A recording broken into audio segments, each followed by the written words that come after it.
جيراني أول ما عرفوا إن أنا واخدة إجازة من شغلي يومين كده استريّح كده واستجم في البيت، قالوا لي: "لأ ده فرصة، إحنا ننزل نفطر معاكِ النهارده." قُلت لهم: "ده أنتم تيجوا حبايبي، ده أنتم تنوّروا، ده النبي وَصّى على سابع جار." قالوا لي: "نُص ساعة وهنكون عندِك." قُلت: "نُص ساعة! أنا هالحق." رُحت دخلت على المطبخ جري، طلّعت كل حاجة عندي في الفريزر، كل حاجة عندي في التلاجة، طلّعت إيه بقى، طلّعت جبنة قريش وطلّعت فول من الفريزر، طلّعت بابا غنوج بتنجان، قشّرت بطاطس وقطّعتها، وفول ولانشون وبيض، طلّعت حاجات كتير، قُلت بقى ده الفطار ده مش هيتعوّض تاني، والفطار فعلًا بيحب اللمّة وبيحب التجمُّع كده، والواحد بياكل بقى فيه، الدايت باظ وكل حاجة باظت. بدأت بالبتنجان بتاعي على طول عشان يلحق يتقلي كده وياكل في الملح بتاعه والتوم، قطّعت البتنجان بتاعي بالسكينة كده بالطول، والفلفل كام قرن فلفل كده spicy ورومي، هاحطهم في طاسة كده فيها حبة زيت على النار، بس تكون النار بتاعتي هادية خالص عشان البتنجان ما يتحرقش مننا طبعًا ويضحكوا عليَّ، يقولوا لي: "مش عارفة تفطّرينا." لأ طبعًا. جبت البتنجانية الرومي بتاعتي، قُلت هاعمل طبق بابا غنوج كده إيه، يعني يستاهل بُقُّكم. غزيت البتنجانية بتاعتي كده بالسكينة وكانت ما شاء الله قلبها أبيض زي الفل، يعني حظهم حلو. غزيتها بالسكينة وحطيتها على عيني الصغيرة على البوتاجاز عشان تتشوي. جبت كام ربطة جرجير كده، طبعًا ما كانش عندي جرجير، بعتّ سلمى في ثانية قُلت لها في ثانية تكوني عندي، جابت لي كام ربطة جرجير كده زي العسل زيّها طبعًا، نضّفتهم وقُلت أنقعهم إيه في حبة مَيّة كده يتغسلوا وينضفوا عقبال ما أخلّص الفطار. فطار يعني جرجير، يعني فول، يعني جبنة قديمة، يعني الحاجات الحلوة اللي إحنا هنعملها النهارده دي.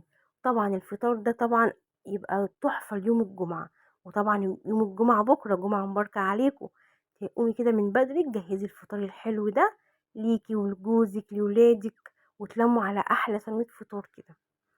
جِبت بقى الطاسة بتاعة الفول بتاعتي، طاسة كده هاعمل فيها الفول، هنعمل نوعين فول، فول بالبصل كده والثوم والطماطم، وفول عادي بتاعنا بالزيت وطحينة وليمون.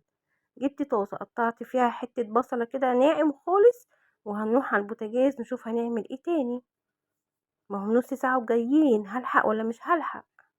دخلت شُفت الطاسة بتاعة البتنجان حلوة على نار هادية ولسه بيستوي، والبتنجانية بتاعتي بتتشوي على البوتاجاز، حطيت الطاسة بتاعة الفول، خلاص هاحط حبة زيت مع البصلاية كده، هنعمل حبة فول بقى بُصّوا يستاهلوا بُقُّكم.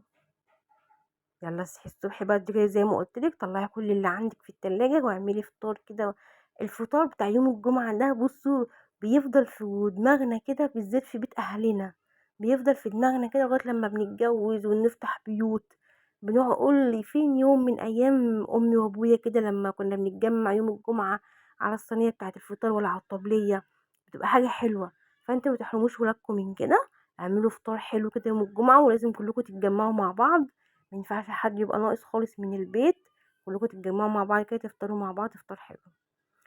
شوحت البصلاية نزلت عليها بحتة تومة وبقرن فلفل يتشوحوا مع بعض، نزلت بكام طماطماية كده متقطعين مكعبات، ونزلت بقى برشة فلفل اسود وبق مية صغير خالص، يبقى بصل وتوم وفلفل يتشوحوا عليهم طماطم متقطعة مكعبات، ويتشوحوا مع بعض كده حبة ملح وحبة فلفل اسود. خلاص البتنجان عندي كان اتقلى خلاص وبقى قلبه زي الابيض كده ومستوي، والبتنجانية الرومي خلاص قربت تخلص. خلاص التسبيكة بتاعتي بتاعة الفول خلصت، نزلت بالفول فيها. الفول ده انا عايزه اقول لكم كنت انا اللي عاملاه وحاطاه في الفريزر، يعني انا كنت انا اللي مسوياه في البيت بقى. بصوا يعني الفول بتاع البيت ده بينفع جدا، يعني بتحطيه في الفريزر كده وتنسيه، تيجي في اي وقت بقى زي ده تنزليه على طول، وتبقى حاجة نضيفة كده وحلوة معمولة في البيت طبعا. هنقلب الفول طبعًا، أنا بدأت بالفول والبتنجان، الفول ممكن نسخّنه فمش هيبرد معانا عادي هنسخّنه، البتنجان برضك بدأت بيه عشان عايزاه يلحق ياكل في التوم بتاعه والملح، والبابا غنوج برضك هنحط عليه تتبيلة عشان يلحق برضك إيه، ياخد طعم التتبيلة. نروح بقى نشوف هنعمل إيه تاني. جبت البتنجان بتاعي حطيت معلقة توم في الطبق عليها معلقة هريسة، وحطيت شوية كزبرة ناشفة وشوية فلفل أسود، وهاعصر كام ليمونة كده. بصوا اليوم ده حظهم ما كانش عندي كمون، فأنا عملت الأكل كله من غير كمون. حبة ملح وشوية كزبرة ناشفة وشوية فلفل اسود على الثوم وشوية الهريسة، عصرت ليمونتين 3 وحطيت شوية خل. هنعمل احلى حبة بتنجان كده مخللين. كان طبعا ممكن اجيب بتنجان من بره من المطعم، بس على مين؟ ده احنا متجمعين يا جماعة. ده اليوم ده ما بيجيش كل فين وفين. لازم الاكل كله يبقى بيتي كده ونضيف وحلو. الحاجة الوحيدة اللي جبتها لهم من بره الطعمية بصراحة، عشان ما كانش عندي في عجينة في الفريزر، وما كانش فيه وقت طبعا والجو حر، فقلت لا نجيب طعمية من بره بقى. وانا بيني وبينكم اصلا بحب طعمية الشارع عن طعمية البيت، مع اني ممكن اعملها حلو، بس انا سبحان الله هي ارزاق، بحب طعمية الشارع عن طعمية البيت. خلاص خلصنا البتنجان. جبت البابا غنوجة، كنت خلاص بعد ما اتحمرت على النار، حطيتها كده تحت الحنفية عشان تبرد على طول، وقشرتها وخدتها في الطبق، حطيت عليها حتة تومة وهرستها بالشوكة. هنزل عليها بمعلقتين طحينة كده حلوين، بابا غنوج، توم، وطحينة، حبة زيت، هنحط شوية فلفل اسود وشوية كزبرة ناشفة وشوية ملح، معلقة خل كده حلوة. الخل بيخلي البابا غنوج كده لونه فاتح وحلو. خلاص نحدقها بقى ونشوف الملح بتاعها ونظبطه، وبقى عندنا بابا غنوج حلو. عايز تحطي بقى حبة كزبرة خضرا كده معاها مفرومة حطي، انا مش بحب الكزبرة الخضرا في البابا غنوج خالص. جبنة بقى حتتين جبنة قديمة اللي كانوا عندي، هرستهم كده بالشوكة، قطعت كام طماطماية كده مكعبات.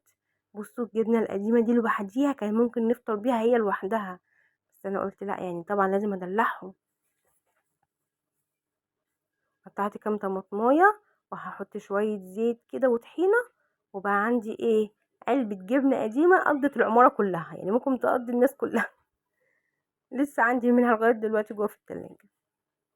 بصوا ما شاء الله، طماطم وطحينه وشويه زيت وخلاص. جبت بقى 4 بيضات كده ضربتهم بالمعلقه بحبه فلفل اسود، وكان عندي كام حته لانشون كده بديل البسطرمه. طبعا بسطرمه ايه دلوقتي في الزمن اللي احنا فيه ده؟ ده انا قلت له انا هدلعكم. قطعت اللانشون كده مع البيض، وقلت هعمل ايه؟ طاستين كده، طبقين بيض باللانشون كده حلوين برضك تغيير. رحت على البوتاجاز، كان خلاص في الوقت ده كانوا حبايبي جم. كنت خلاص حمرت البطاطس، قلت بقى عشان تبقى سخنه، وجبت طاسه كده فيها حته سمنه، ونزلت ايه بنص كميه البيض باللانشون.